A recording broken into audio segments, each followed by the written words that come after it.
Hi, I'm Alison from Alison's Astrology, and I'm here to talk to you today about the week that begins on Sunday the 16th of March and goes through to the 22nd of March.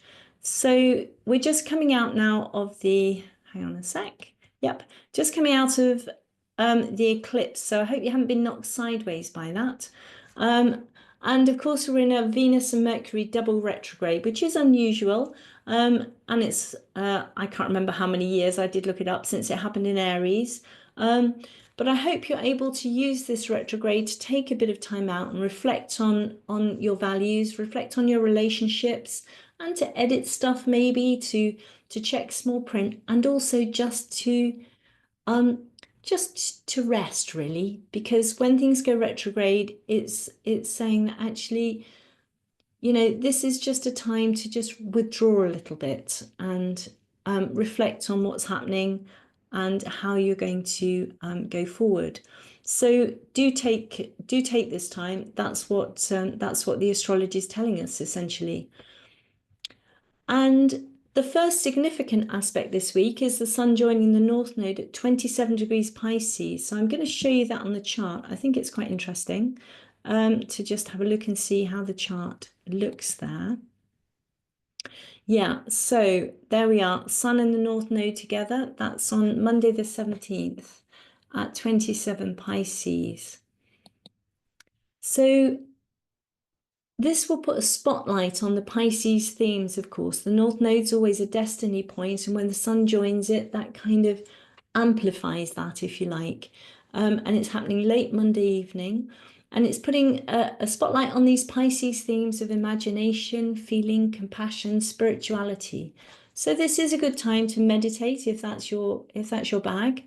Walk in nature, maybe connect with friends, people you love. Generally send out good vibes to the universe. And this kind of conjunction here and the next one with the Sun and Neptune, they have a healing quality. So maybe you could go out of your way to do a conscious act of kindness or be of service to someone to honor this kind of positive, sensitive connection. And remember, of course, as you're doing this, that everything that we do feeds into the fabric of the universe. So it's not just happening in your little bubble. This will actually kind of just ooze out, if you like, into the wider world. And of course, if you have planets or angles around 27 degrees of Pisces, you might find an opportunity around this time. An opportunity might arise, doors might open that connect you to a new kind of destiny, something you hadn't sort of thought of before, perhaps. This dreamy, imaginative vibe does continue as the Sun kind of continues through these last 2 or 3 degrees of Pisces and then connects with Neptune at 29 degrees on Wednesday, the 19th of March. And there's a real poignancy actually to this connection, I feel, because Pisces is Neptune's sign. So Neptune is strong here, and these themes of spirituality that we've been living with, this idea, astrology, for instance, has grown enormously over the last sort of 10 or 15 years.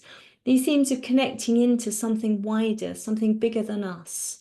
The universe, if you like, has grown through Neptune's time in Pisces. And now the Sun is connecting to it for the last time in our lifetimes. Neptune has an orbit of 165 years, so it's definitely not coming back while I'm around. So this is about what and how we dream, and what we idealize. That will change once Neptune shifts into Aries. There'll be a different zeitgeist, if you like. That happens at the end of March. So this Sun and Neptune coming together just before 8:30 p.m. in the UK on the 19th. And they're highlighted actually by a really wonderful flowing aspect from the moon. So this is an emotional moment, a kind of a moment, if you like, of emotional fusion, which is really otherworldly actually.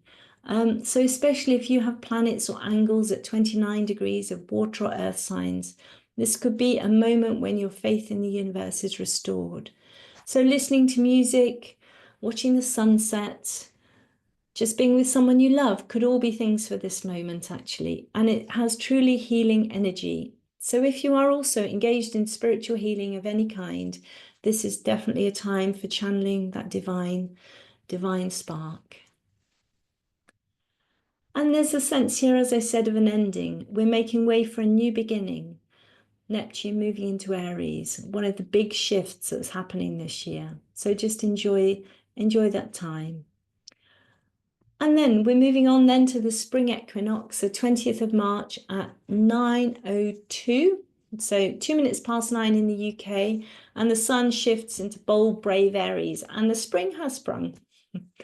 This is the start of the astrological year. And with this moment comes what we know in astrology as the Aries ingress chart, the moment when the sun moves into Aries, and it sets the tone, if you like, for the coming year.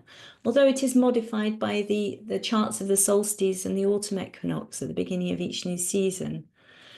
So let's have a think. As a zodiac sign, Aries, of course, is on a quest. It's a cardinal sign ruled by Mars, active, focused on goals.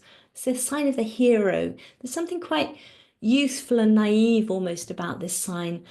But they're people with a lot of Aries in their charts are natural leaders, prepared to take responsibility and step up when the need arises.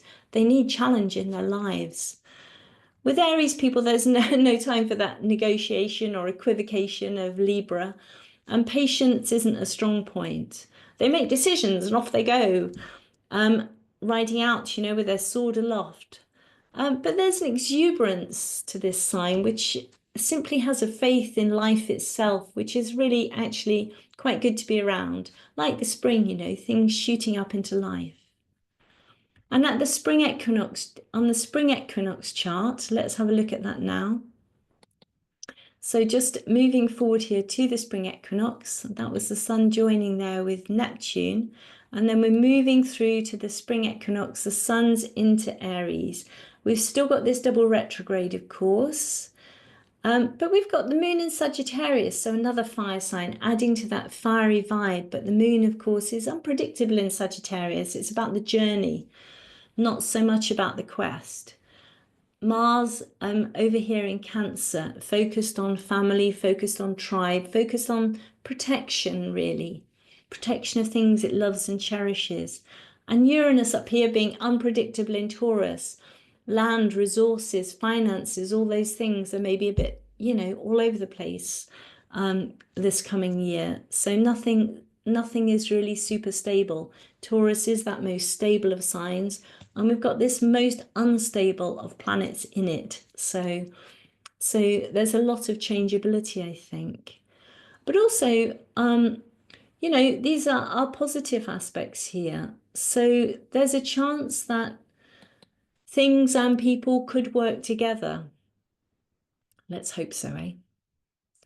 The Sagittarius moon is warm and optimistic, although its opposition to that Jupiter does suggest the need to balance a vision, Sagittarius, with information and discussion, research. That's, Jupiter in Gemini there.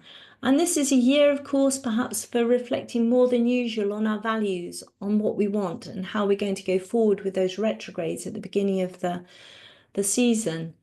And this will there will be a need to be adaptable, of course, but also to take bold steps. Adaptable because of that adaptable Sagittarius moon. Bold steps when the time is right. Venus is making a nice sextile there to Pluto, creating a mini grand trine with Uranus at its apex. So there is some power, actually. Some power there, some power to fight for our ideals. But we might not do it overtly. And instead, with Aries ruler Mars still in Cancer, there's probably an element of caution about what we do, an element of self-protection as well.